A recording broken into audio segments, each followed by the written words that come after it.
Hello, everyone. Welcome to Testing the Shield Air and Missile Defense Capabilities in the Iran War. My name is Jason Campbell, a senior fellow here at the Middle East Institute in Washington. We've got a truly global audience today, so good evening, good afternoon, good morning. Today, as the title suggests, we're going to talk about one very important aspect of the ongoing war in Iran, and that is air and missile defense. This event is completely on the record, so our speakers are aware of that, of course. We're going to, in terms of format, we've got two people who are as qualified on this topic as anyone. I'll first go to Dr. Michael O'Hanlon at the Brookings Institution, the Philip H. Knight Chair in Foreign Policy, the Director of the Strobe Talbot Center for Security Strategy and Technology, and the Director of Research of Foreign Policy. Mike is the author of many books, most recently To Dare Mighty Things, U.S. Defense Strategy Since the Revolution. And I will add parenthetically, nearly 20 years ago, gave me my first paying job in Washington. After Mike provides us some perspective on the U.S. Position here from an air and missile defense capability standpoint, I will then transition over to Dr. Kelly Grieco at the Stimson Center, where she is senior fellow with the Reimagining U.S. Grand Strategy Program, author of many relevant articles on this topic, most recently last week's War on the Rocks article, Don't Count Launchers. As I said, I'll go to each with a couple of shaping questions and get their responses. We'll have a little bit of back and forth discussion after that, and we will save the final 15 or 20 minutes for audience questions and answers. If you'd like to submit a question, please, if you look at the bottom of your Zoom screen there should be a Q&A box. If you click on that, you'll have the opportunity to submit a question, and I will monitor this as we go along. So without further ado, Mike, I'd like to start with you on a couple of issues pertaining to the U.S. And from a broad perspective, given the concentration of advanced U.S. air and missile defenses in the region, already had a fairly robust footprint. We've seen other capabilities move from most recently Korea into the region. Some of the Aegis capable destroyers and other naval assets moved to the region. What kind of demands are being placed on these key resources thus far? And do you have any concerns about either the availability of interceptors or the condition or status of key infrastructure that supports them in the region? Hi, Jason. Well, thank you. And congratulations to you and Ken Pollock and everybody working to make the Middle East Institute even stronger than ever. It's great to be back with you. I might also note that Kelly works with and for a young man who also worked with me at Brookings. So I've been blessed over the years to have a lot of very strong research assistants who wind up doing great things and help me along the way. And I'm grateful at every turn. And I will look forward to Kelly's reaction to this question too, because my overall take, Jason, is that despite the correct concern people have about missile inventories, and especially interceptor inventories, given how much Ukraine's been dependent on American technology to fend off Russian attacks, given how much Israel and now Gulf states and American assets in the region have needed these capabilities and how fast we've been using them up. Despite all that, I don't feel that anxious. I think a lot of the concern boils down to your thoughts about deterrence in Asia. Because if, heaven forbid, we ever fought North Korea or much worse yet, China, the missile inventories of those two countries, as well as their proximity to major cities and to American military bases, is such that you could easily use up whatever inventory we had, whether it was the inventory that we'd like to have, the inventory that we do have, the inventory that we would have had without these Ukraine and Middle East crises. In other words, the North Koreans and Chinese each have several thousand offensive missiles. And if you're thinking about taking 2 or 3 shots at each one, because you really want to make sure they don't get through, then you're talking a potential need of 10,000 or more interceptors. And we don't have 10,000 interceptors worldwide in the US inventory, counting Patriot, Standard missiles of various types in the Navy inventory, and THAAD being the most notable systems that people, I think, would bring into this conversation. And so any reduction from X, let's say 10,000, is going to cause some people heartburn if they are sort of being purists about the potential warfighting scenarios that they're thinking about in regard to the Western Pacific and East Asia. But a couple of things. First, I don't really think those wars will happen. Second, I don't think that the likelihood of them happening depends exquisitely on exactly how many interceptors we're perceived to have by either Kim Jong-un or Xi Jinping. I don't think they're waking up each day wondering, oh, are the Americans down to a reduced inventory of Patriot, and therefore I could get my 17th shot through on Okinawa.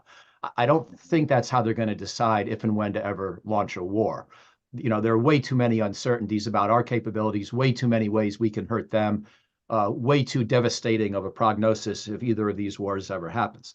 And now to swing it back and to finish my answer, but to swing back towards the Middle East and Ukraine, if I could, in rough numbers, as I understand it, and I apologize that I haven't done detailed calculations of the type that I probably should have to prepare for this, and I haven't written a recent paper where I did that. But in rough numbers, based on my tracking, Ukraine is roughly using up US interceptors at the pace we're building them right now, roughly, which means that what we're doing in the Middle East is draining inventory. But, and I think this does tap into some of what Kelly's written about, so I look forward to her thoughts, as I said before. What we're doing in the Middle East, we're not going to have to do forever. I don't know where it's going. I have a lot of concerns about April and May and beyond and how this war could continue. But I think the way in which we have had to get through these first couple of weeks of intense Iranian retaliation, but now are able to reduce the rate of Iranian firing substantially.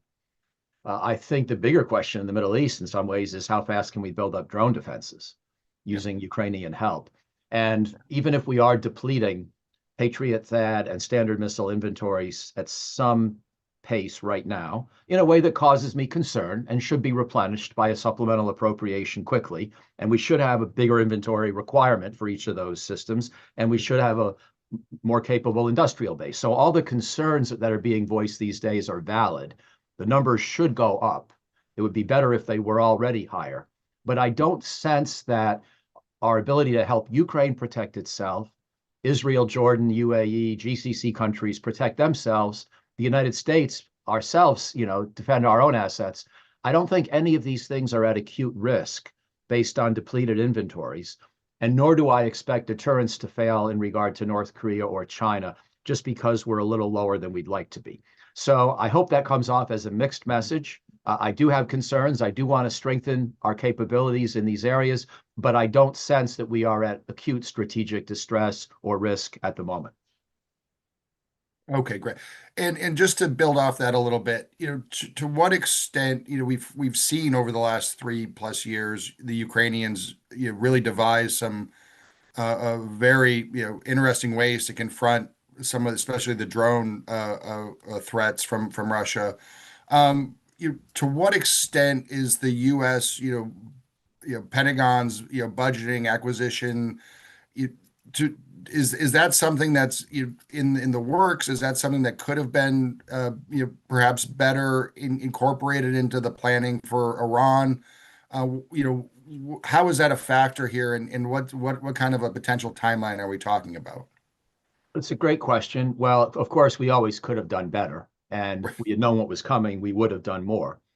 And you could say we should have known that this might be coming, since every president since George W. Bush has basically threatened explicitly or implicitly the use of force against Iran to prevent it from getting a nuclear weapon.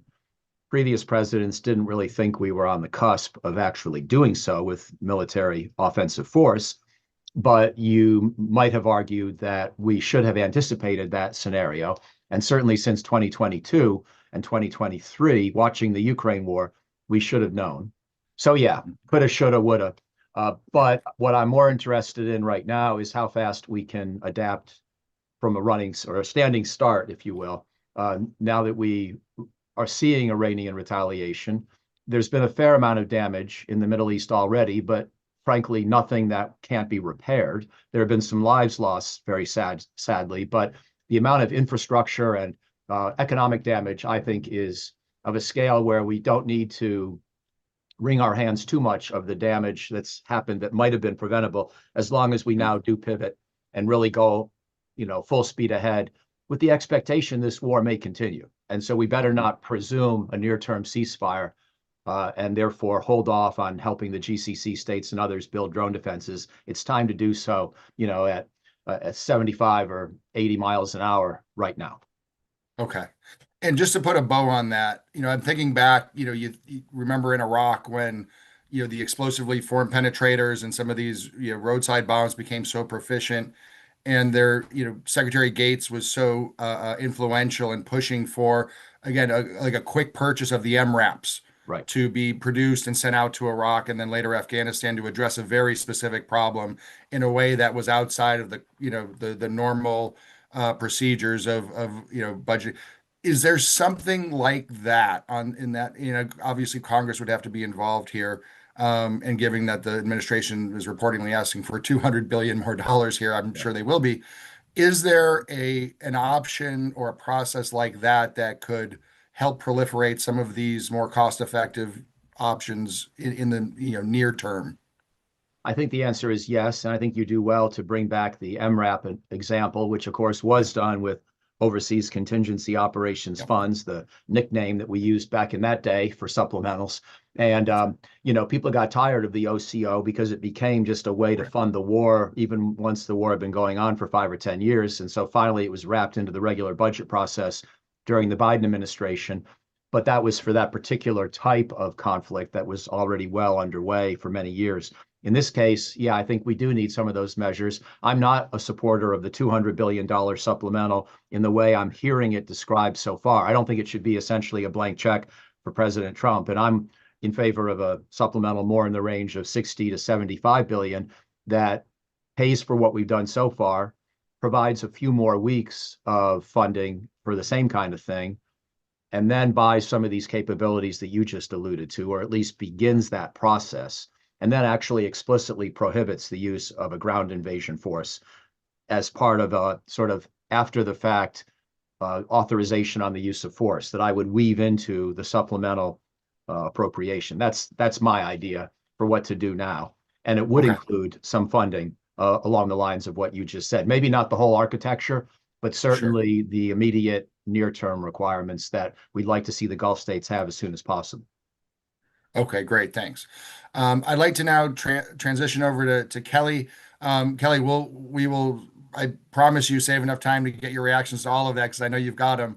But what I'd like to do now is look more for a regional perspective here in terms of key allies and partners throughout the region. Israel, but a number of also the Gulf states have invested, heavily in recent years um, in obtaining high-end air defenses and all the networks that come with it. It'd be interesting to get your take on the current status of them, both in terms of the availability of interceptors as well as the key infrastructure that we know Iran has been targeting. Great. Well, first of all, thank you for having me today to discuss this topic. Really appreciate it, and already enjoying the comments from Mike so far. So let me just start with, I think the place to start with this is we tend to go immediately for the numbers. And I think it's helpful just to take a step back and think about particularly Iranian strategy. And sort of what they're doing with these missile and drone attacks. And when I look at this, I see sort of two competing wars happening, or air wars, if you will. Israel and the United States are waging what I would call a war of destruction, very much forced on destroying things like launchers and missile stockpiles, drone stockpiles. Iran's taking a very different approach. It's almost in some sense not trying to compete in that war. It recognizes that, it can't really have air superiority. It's not trying to, necessarily prevent that in some sense. But what it is doing is waging its own war of disruption. And so it's able to access and exploit the low altitude airspace in particular with these drones, and to be able to cause significant damage and pain to the Gulf states in particular. And I think it has a clear theory of victory here, which is based on risk, essentially that it can gradually keep increasing the pain and costs as long as this war continues. And eventually it'll be able to put enough pressure on the Gulf states to either, to put ultimately that pressure on Washington, to say to Washington, either we don't want to host your forces anymore, you can't use our airspace. It's similar to what it's doing with the Strait of Hormuz as well, which is really a global audience because it's causing economic fallout. So I think it's helpful to think about that. So in part, this is a response as well, I think, to Mike's point that, yes, the damage that they're doing is repairable with these drones and missiles, but it's very significant because of the strategy that they have in terms of disruption. What do we know about the Gulf states here? I think it's important to say that the Gulf states were not, enthusiastic about this war. In fact, they actively lobbied against it. And yet, I think one of the real tragedies here is that they find themselves on the front lines bearing the brunt of the war, frankly, in the response, Iran's response and the retaliation.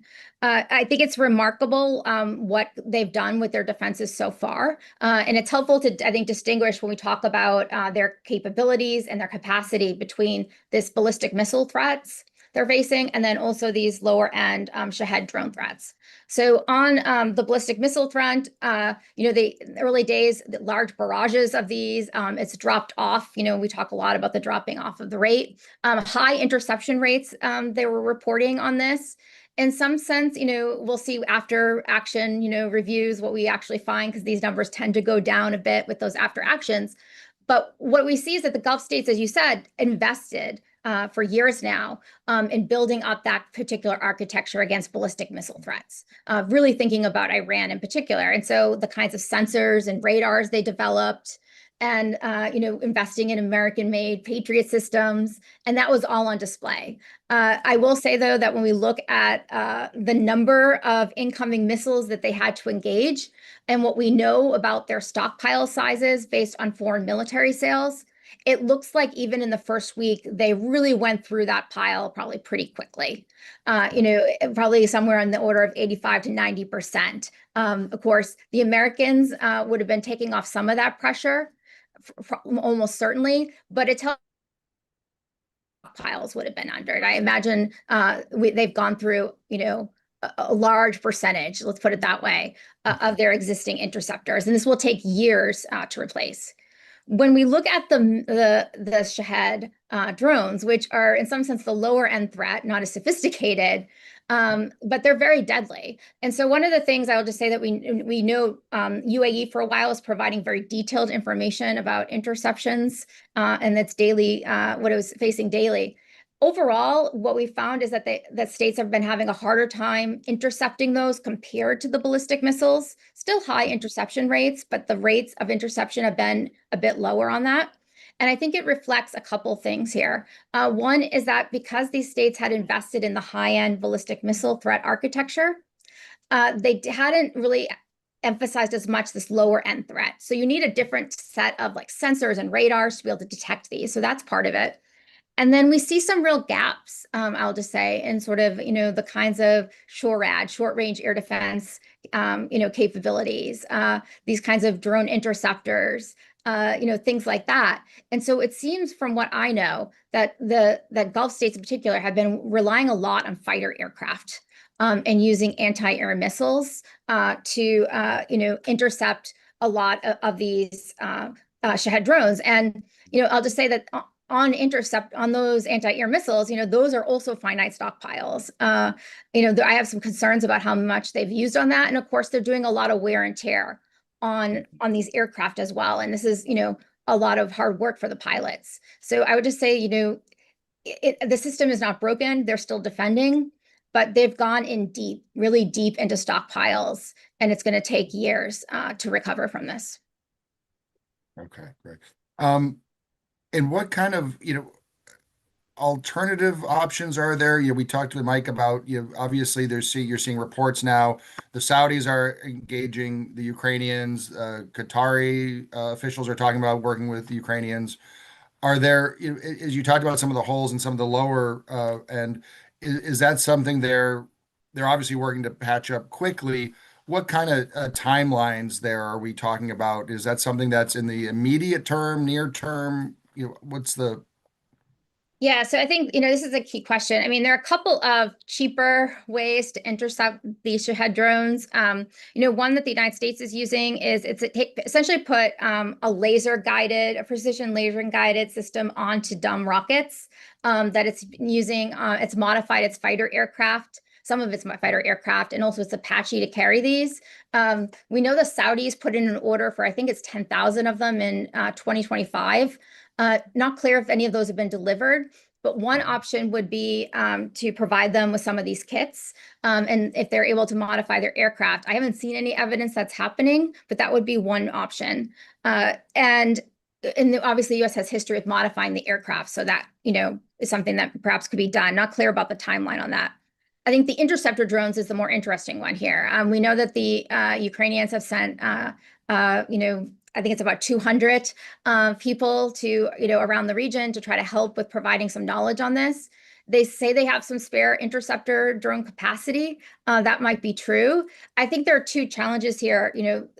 One is what is really the capacity that's spare, in terms of what the Iranians can really provide, because they are at war and using these actively. And I suspect it's probably quite limited. And then I think the second piece here is it will take some time to train up crews to do this. Yeah. 200 Ukrainians are not going to be able to do this for all the Gulf states. You have to train the crews in this.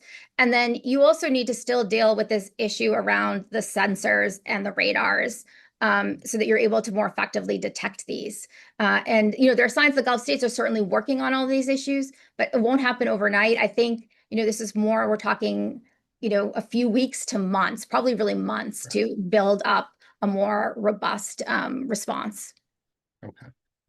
And Kelly, one thing I want to touch on with you is, going back a ways, one of the CENTCOM's aspirations has been to create a truly integrated air and missile defense system in the Gulf region, Gulf and other Arab states. We've seen it, I think, work, for short periods of time, for short contingencies like the 12-day war. I recall there was a lot of communication and coordination there. Does this experience with Iran, where each country is sort of facing its own direct threat, UAE's been struck a significant number more times than some of the other GCC states, does this help the cause or hurt the cause for an air and missile defense network that is truly integrated? Yeah, I think this is a great question. I have to say, this is the one that I'm going to be the most interested in some sense when the war ends, to see what happens here. Because we've already seen some indications, right, of some of the countries sort of putting out, saying like this is maybe a possibility. I think this makes a lot of sense. Traditionally, these countries have preferred or to integrate more bilaterally with the United States. And so, and certainly there, as mentioned, we've had a number of instances now where we've sort of seen some of this integration with the United States, in the sort of exchanges going back and forth between Israel and Iran.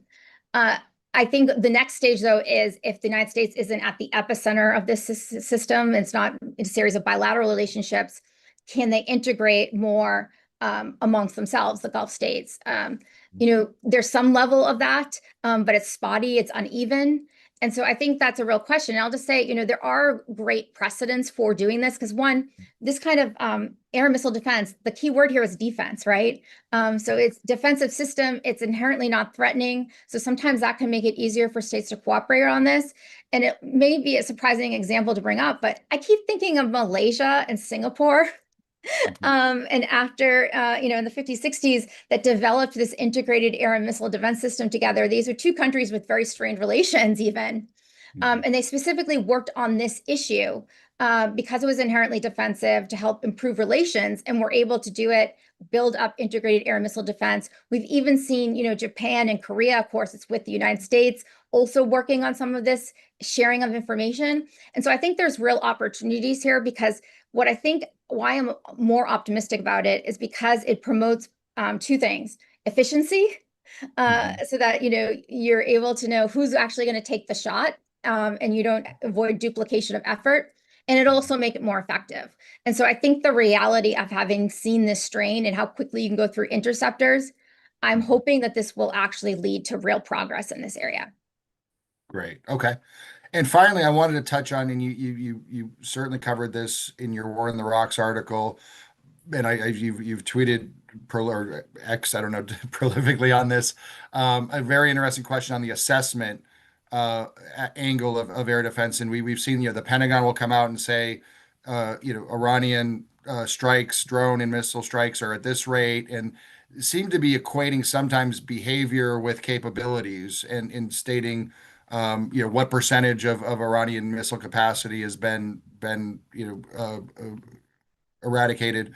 Um, just your general reaction in terms of assessing, both Iran's capabilities to continue these strikes, as well as some of the allies and partners' ability to continue to fend them off. What are some of the factors you look at that provide perhaps a more accurate picture? Yeah, I mean, I'll just say in general, I'm not particularly impressed with the metrics the administration or Pentagon has been using in their briefings as signs that their air war is working. They use on the offensive side the number of targets they've struck. It sort of has a little bit of a quality of MACV in its metrics. Is that really the right metric for what you're trying to achieve? And then on the defensive side, they focus a lot on the number of ballistic missiles launched, drone missiles launched, and those rates have dropped dramatically. It is one indicator and one that you should take seriously. My issue with their using that as sort of their evidence of that capacity is gone, particularly around the drones, is that one possible explanation is because we have destroyed ballistic missile launchers, because we have destroyed some of these drone stockpiles that they found. That's one possible explanation. The danger here, though, is it's not the only explanation. There are any number of other explanations that could explain that drop. One being, for example, the Russians have done this, that they save up their drones and their missiles and wait for it to launch like bigger barrages. So that's a possibility. Repositioning. The one that I suspect is the most likely is that it's a change in Iranian strategy, that the Iranians have realized this is going to be potentially a long war. And if they are waging a war of disruption and trying to make this costly and painful, the volume doesn't matter on any given day. It's their ability to sustain it day after day after day, to impose costs and remain a threat. And if that's the case, then this is really, their capacity is still there. It's just how they're doling it out is different. And Right. I'll just finally just add that the drone threat itself is really hard in some ways to know how much progress you're making against it. And it's by design. I wrote about this, I think, back in 2021, warning about this. And that when you think about, missile launchers, for example, there's only a certain number of factories generally that produce them in a country. You can monitor those factories, come up with estimates of a battle of order, how many exist. With the drones, it's very different, these drone production, because it's dispersed much more widely around the country. They can be assembled if you wanted to in a garage. And so finding out like where you're even starting, like what's the number that they're starting with for the drones, and the estimates range widely in open source from like thousands to tens of thousands, upwards of 70,000, according to some. That's a huge estimate. So knowing even if you have, like, we think we've killed this many, we've destroyed this many, well, against which number? And to know like where the starting place was, and then their ability to regenerate that capacity, even in wartime, is greater than it is probably even with the ballistic missile launchers. So I think just we have to be really cautious in how we interpret these numbers. Okay, great. That was fantastic. Thank you. In terms of, so Mike, I'll go back to you for the initial answer on this. But we'll absolutely enjoy Kelly's response as well. You're looking in I guess, the medium term, the next 3 to 5 years, when you talk about air and missile defense. The big question is, how does what we're learning right now in the Iran war going to shape that? You talked about, the $3 million missiles to shoot down $30,000 drones. We've got, the new technologies surrounding, pulse weapons or laser, got, these, more cost efficient ways. Um, you know, and Mike, it's a loaded question, but just if you're looking the next 5 years from a planning, budgeting, acquisition standpoint, you know, obviously you've got the industrial base and you're going to have those demands for the high end things, but finding that balance between, you know, the current, requirements, these new, more cost effective measures and the technology. Great, Jason. Well, and thank you, Kelly, for all those excellent comments as well. I think we can make a couple of data points, put them on the table, and just work from there. One is that it's worth noting, even though it's starting to be taken for granted, that defenses work pretty well. Kelly mentioned the high intercept rate. We've seen that in Ukraine. 20, 30 years ago, missile defenses did not work nearly this well. And there was the whole debate about how the early versions of Patriot may or may not have had any impact at all on the incoming missiles that Saddam Hussein fired in Operation Desert Storm in 1991. And of course, that wasn't too long after Ronald Reagan's SDI or Star Wars speech, which was 43 years ago yesterday, and which led to an outcry that he was dramatically overstating the capabilities of defenses, which was probably true for where we were back then, and certainly for missiles that might carry nuclear weapons where you can't really afford to miss with your intercept. But in today's world, using Patriot, Standard Missile, and THAAD against conventionally armed ballistic and cruise missiles, defenses have a decent shot at succeeding in a strategic sense. They're not going to stop every piece of weaponry from getting through all the time. There are going to be losses. There are going to be tragically casualties. But at a strategic level, defenses appear to be good enough to allow for countries to wage wars of preventive choice to deal with a potentially greater threat, an Iranian nuclear weapon in this case, and still absorb what's coming at them. That's a really important point. Defenses are worth the trouble, and it wasn't clear 30 years ago they would be. But of course, as you allude to, they're not worth the trouble against everything. They're just, we can afford to spend 10 times as much on every defensive intercept as the Iranians spend on every offensive weapon, but we can't afford to spend 100 or 1,000 times as much. Right. And therefore, to go back to your example, we can't use the high-end interceptors against drones. And so, this is one benefit of the Ukraine war, which has been such a terrible tragedy otherwise, of course. But we now have a close friend, the Ukrainian people and military and defense industrial base of that country, that are inventing things more effectively than we could. And I'm not sure I would have thought that 30 years ago either, when Ukraine was seen as this sort of arteriosclerotic appendage to the former Soviet Union that was corrupt and that, made old-fashioned rockets pretty well, but really was not an innovative or entrepreneurial society. And how much have they proved that old caricature wrong and moved beyond it? So what they're figuring out how to do, and again, Kelly talked about a number of the systems a minute ago with the various kinds of anti-drone drones, and you mentioned lasers. The Middle East is a good place to use laser weapons because the weather is usually good. The main problem with lasers is they don't work very well through clouds for most types of electromagnetic radiation. And, whether it's infrared or visible light, ultraviolet, or even if you went up into higher frequency and lower wavelength, ranges, even into X-rays, water is a really bad thing for any of those to try to get through. So lasers have the disadvantage of being primarily point defense weapons for good weather. But in the Middle East, that may be okay. When you're trying to defend, a few dozen jewels of the crown in terms of energy infrastructure, major cities. And so I think you're right. I'm not going to predict and you don't want me to try to get into a certain architecture now, but if you've got weapons that have up to a few kilometers kill radius for their defensive range, that counts. And if they can be effective 95 to 98% of all weather conditions, day and night, and then you can, interweave that with other kinds of capability, starts to look pretty impressive. Okay. And Kelly, I'd welcome your thoughts on the U.S., but also if you could incorporate, again, the Gulf states in particular. They've reportedly lost some of the key infrastructure that Iran has been able to target, and sort of how they go about rebuilding. as you talked about it a little bit in your remarks, a network that is perhaps better uh, uh, acquitted to cover the array of threats, to include the lower flying drones and other things. Yes, great. So really important question. I just want to start with the point that Mike made about that the effectiveness of these defensive systems makes it possible, or more of an option to wage these sort of preventive wars of choice.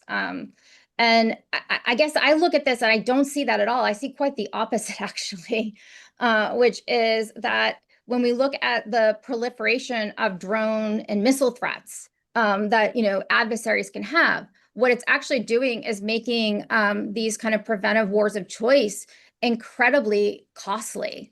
If you just look at the number of attacks, if you compare this war to the 2003 Iraq War, U.S. bases in the region are under threat to a much greater degree. We've had to push more aircraft, it seems, at least initially, further away, and rely more on long-range systems. I think, if anything, this war, the lesson I take away is that this war is that air power, we like to say air power is cheap, but it's actually very expensive. It's cheap, has been cheap in the sense of human lives for the United States and other Western militaries compared to ground wars. But it's not actually all that cheap, and the costs are rising. And I would just say, on the defensive thing, it is true these defensive systems work well, but they are still more costly. The cost exchange ratio still favors the attacker here, than the defensive system, in the sense that even the ballistic missiles that Iran's firing, I think the best estimates are around $1 million per missile. That's still more than it's costing when you're using a $4 million Patriot. Much less if you're using, a THAAD. So I don't see that same lesson there. I think actually it's telling us that we need to actually come to terms with some resource constraints and the threat environment. In terms of just thinking about the lessons for Gulf states, I think a couple, I will highlight three. One, stockpiles matter.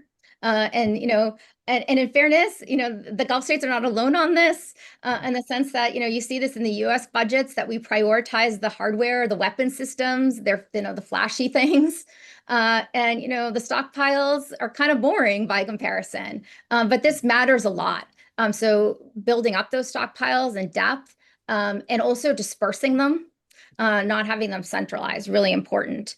I think the second thing I would just say is clearly there's this gap in this at the lower altitudes. Point defense, I think you're going to see a lot of emphasis on that, as well as that, and also building in truly a more layered, integrated air and missile defense system, including for the sensor coverage at these lower altitudes. And so that's not just about buying the systems, but also about the command and control communication system to be able to integrate that together. And the final thing I'll just say, and this is one that Europe's struggling with, the United States is struggling with, is because of this proliferation of missiles and drones, and particularly I think the drone threat, a lot of places like commercial places, airports today, in the Middle East, oil industry is really vulnerable to these kinds of attacks. And it becomes, I think, a question of even who's going to be the primary, in defending for this. So is it militaries that are going to have all of these defensive systems? To what degree, are we going to decide, is it law enforcement to some degree? Or, there were reports, I think that some of the oil executives are looked into, trying to get interceptor drones, even to protect, oil refineries, things like that, right, in Saudi Arabia. And I think there is a question here of what that kind of cooperation is going to need to look like between the private sector and defense and the government, because this is something that is just too big of a problem at this point, that it can't just be militaries alone, but figuring out what that role is going to be for the private sector. It's almost strangely a bit more like the cybersecurity world, perhaps, which is not something I necessarily, would have seen as the way we think about air power, but perhaps that's where we're headed. No, that's fascinating. Great, thank you. For the next question, we've gotten a few of these, and I had this written down. And Kelly, I'll start with you first, and then also include Mike. We hear the Pentagon talk about air dominance over Iran. It seems to be pretty much the case, but we also had that report of an F-35 perhaps getting struck by a loitering drone that Iran had. Can you speak to just to the extent there are in kind of Iran's current air and missile defense capabilities? Is there any, are they able to address this with some of the alternatives that we've been talking about here from the other perspective? Just anything you can speak to that would be interesting. Yeah, so great question. So I think, when I think about General Kane and the briefings he's given, he's been very, I think, precise with his words that he's used around air control or air superiority. First of all, I think it's noteworthy he's used the term limited air superiority, and which is very different than air supremacy, like we had on the 2003 Iraq wars. To put it in lay terms, air supremacy, essentially, the adversary can't do anything in the airspace. That's not that's across the entire theater. That's not what we have here. Limited air superiority, what does that mean? It means this is term that the military uses. It says the adversary cannot create prohibitive interference. Prohibitive interference, what does that really mean? Well, it doesn't actually define what that means, but to put it into best lay terms is that for the most part, you're able to conduct the operations you want to be able to conduct without the adversary really preventing that and making it too costly. And so what we can see is that's the reality over Tehran, for the most part, over parts of, I would say, the southern and western parts of the country, particularly, above, say, 20,000 feet. That seems to be largely the case, that we're able to, for a time anyway, conduct the kind of air operations we want. That doesn't mean, though, when you have air superiority, that you never have aircraft threats to aircraft.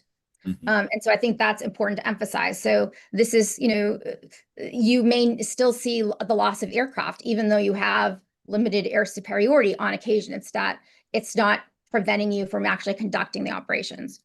What I would like to push back, though, is the notion, though, that we have air superiority everywhere we need it. I think that is fundamentally not true. And so, for example, one of the things I would say is, if you're looking at the Strait of Hormuz right now, the main reason it's closed is because of Iranian air and missile and drone threats to the Strait of Hormuz. There's the mining threat, but for the most part right now, it seems to be the missile and drone threat, which is from their shore-based systems. In my view, that is air power that they're using.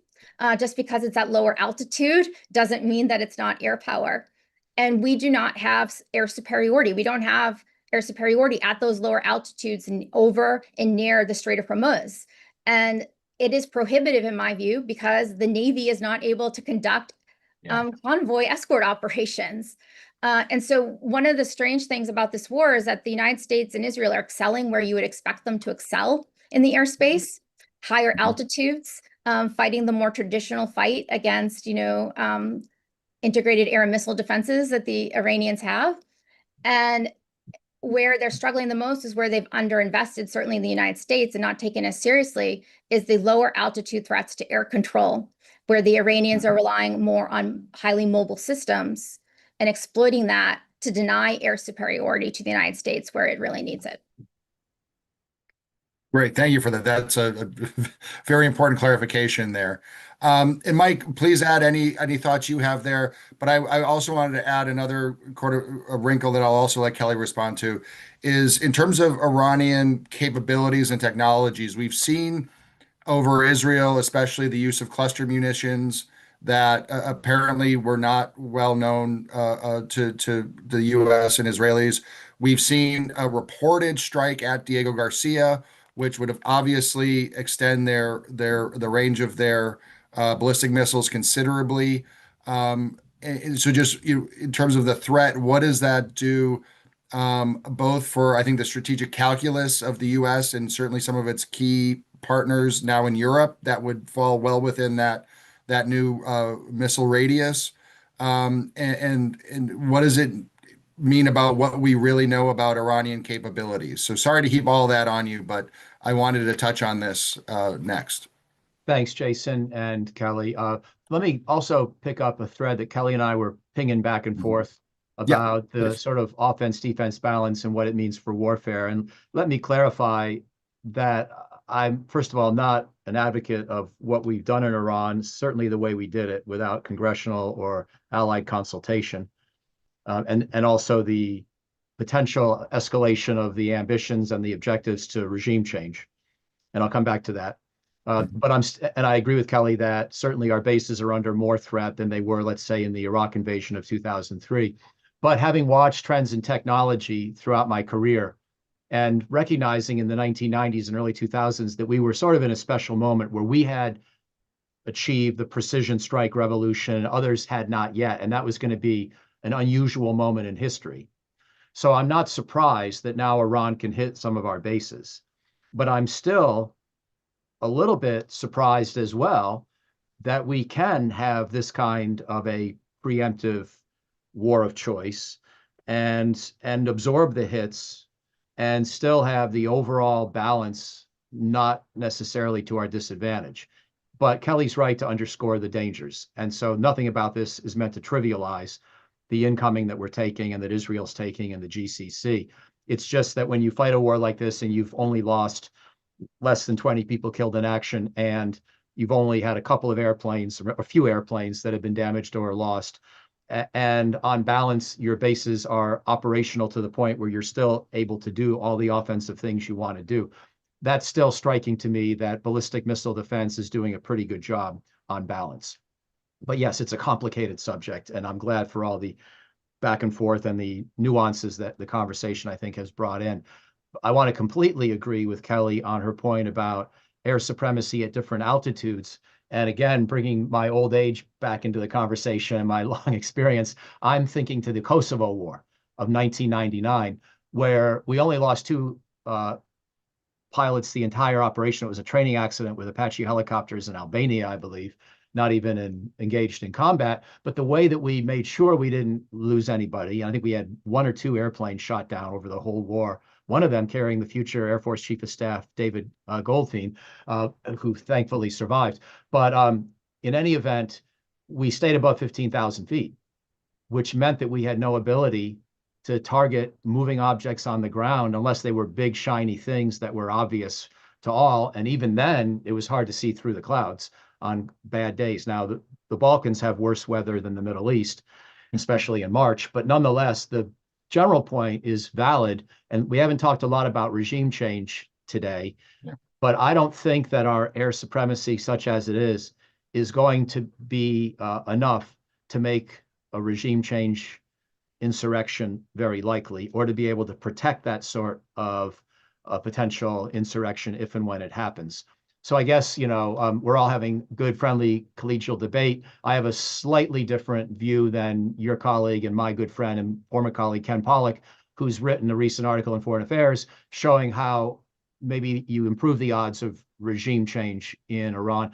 I don't disagree with Ken about the direction of the arrow, but I think the probabilities of using anything like what we're doing now to help induce regime change are quite low, and really therefore should not be a basis for future policymaking. That should not be the premise or the objective that we aspire to.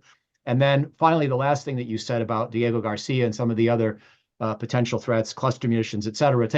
I guess I sort of addressed that in my first point, even though I was responding as much to Kelly as to you. But I think if what you have at Diego Garcia or a base in Europe is the chance of one Iranian long-range missile occasionally getting through, you live with that if you've already decided to go to war. I mean, this is not a walk in the park, it's war. And again, I don't necessarily agree with the decision to launch the war, but the magnitude of the potential threat, an Iranian nuclear weapon, is such that I don't think President Trump was crazy to reach the decision he did. I may disagree with it, but I think it's a disagreement sort of at the margin where analysts can have, different points of view that are not without foundation. And so in light of what we're trying to do here, the occasional risk to a faraway base is not a game changer, to my mind. This is war. And the fact that we can still operate those bases, and most of them with relative impunity, tells us that, again, defenses are doing a pretty good job. Doesn't mean that will be true for all future wars. And it doesn't mean it would be true if Iran had nuclear weapons. and could get one of them through somehow. But for the moment, at least, I don't think that the threat to Diego Garcia, for example, is a game changer. And Kelly, I'll let you respond to the overall the question again, the just the evolution of the Iranian threat and what that means for not just the US and the region, but more broadly. Yeah. So, I agree completely on the Diego Garcia thing. Like, I don't find that actually all that interesting. Like as a air power person, in the sense, because I think this is exactly right. I don't think it's actually a new capability from what I can tell. It's probably the fact that they just took an existing, missile that they have, and if you lower the payload on it, it can fly longer.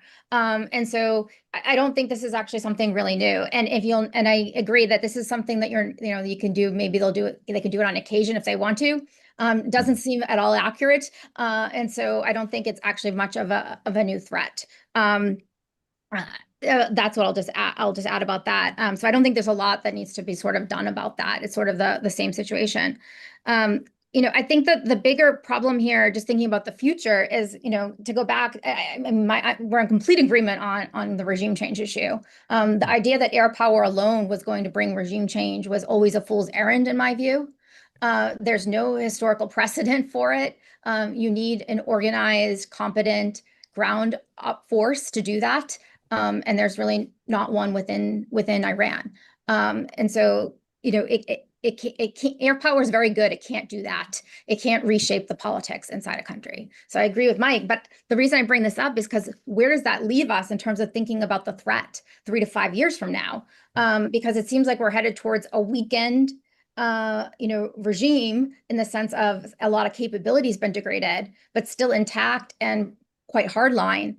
And so I think the real challenge here, as we're thinking about this, is they're going to rebuild.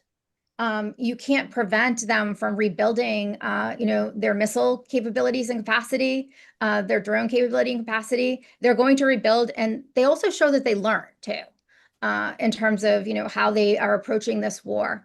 Even how they're adapting over time, over the course of it, in terms of their target set, or how they conduct their, attacks with missiles and drones.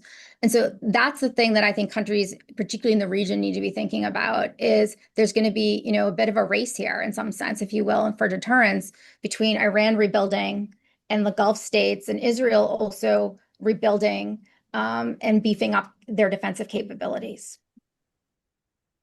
And Kelly, that dovetails into nicely into one of the kind of concluding questions here as we near the top of the hour. Iran's dependence on external support for their air and missile defenses, be it material. We had reports of China providing perhaps some components to ballistic missiles. We've actually got Russia reports of providing very detailed targeting, or just knowledge, the material knowledge. Like, to what extent do they require external support to build either their ballistic missile capacity or their defense capacities? Yeah, I mean, I think this is one, you brought up the issue of Russia providing intelligence support. This is one that, I wonder a lot about. And I have, my own suspicions, just because, yes, they're striking a lot of fixed targets, but it seems like over time they're also, and this may just be from the sheer volume, identifying where there are coverage gaps. But I do wonder to what degree this is also because of some intelligence sharing with the Russians as well. And so, if so, I'll just say that, the United States has done this, providing intelligence support to Ukraine. There's a new model potentially emerging of proxy air wars here, of great powers providing like intelligence support for other actors to be more effective with their long range precision strike capabilities, and that's a concern. But I think so that's a real concern. Do they need external help? Well, their drones has a lot of dual use components, so they can do that on their own. But in terms of air and missile defense, yes, they are primarily reliant on Russia and China. and those systems. And so, there's some effort to make some indigenous, like shorter range air defenses, but yes, they would be dependent on those. And of course, Russia right now is quite, using a lot of this same capability for its own war against Ukraine. So how that could even, in terms of the arms sales, after this ends, will that lead them to move more towards China because it's more available or something? I don't know. Hard to say. Okay. And Mike, before providing your thoughts, I'll meld it with my kind of concluding question here. In terms of, I don't want to ask you for how much longer this is going to go on, where we've all been asked that many times over the last month. But I'd be interested in your take on to what extent do you feel air and missile defenses and or the threat from air and missiles will factor into the resolution or the end of the conflict here? That's an interesting question. I obviously it's going to be on people's minds. The damage that's being done to Gulf infrastructure. Our Gulf allies are going to care a lot. Kelly's better at this than I am, explaining their calculus and how they want to get back to the plans and ambitions and lifestyles they've had and that they've been trying to, sell to the world in terms of attracting investment, attracting residents. For the United States, it's a little different. I feel that our major economic concern is the price of oil, and then also, of natural gas and fertilizer, and how that affects the whole global economy and the price at the pump here in a midterm election year and that sort of thing. And so I feel like that issue is going to drive the debate. Plus, as Kelly and I were just discussing with you, the assessment about the relative chances of inducing regime change, which I think people will have to conclude are low, and begin to factor that into their basic mindset of how they look at the war. I would also note, by the way, in regard to the previous exchange you and Kelly had about intelligence sharing, it's a little bit evocative of the way that the Chinese and the Soviets helped the Vietnamese Air Force in the Vietnam War. It wasn't with intelligence, but it was with high-end technical skills that the Vietnamese couldn't yet provide, but they could sort of do most other things they needed to do. And so this is just sort of the next variant as technology improves and evolves. So I guess that's where I come down on that. But yeah, just to finish with the point about the Kosovo War again, and just tying back to that point I was trying to make earlier, in the Kosovo War, we were great at hitting fixed targets from wherever we wanted to because we knew where they were on a grid, on a map. We made a couple of mistakes like the Chinese embassy, but for the most part, we hit what we wanted to. And later in the war, we were able to target Belgrade and, use carbon filament weapons against power grids and turn the lights off and things like that convinced Milosevic to stop fighting. But we never prevented the marauding Serbian militias from doing their thing and driving half of the Kosovo Albanian population out of the country. And if they had wanted to, they could have killed them. We were not in a position to stop that. Just as the plainclothes Iranian special forces and militias are not going to be easily stopped by high altitude American or Israeli air power as they try to mow down the demonstrators. So I think I'll maybe finish on that point. And again, thank you for the opportunity today. And Kelly, I'll give you the final word in terms of the role of air and missile defenses and the air and missile threat in terms of its role in leading to some sort of cessation of hostilities. Yeah, I think, I'm largely in agreement here with Mike that I think this ultimately is turning on the Strait of Hormuz.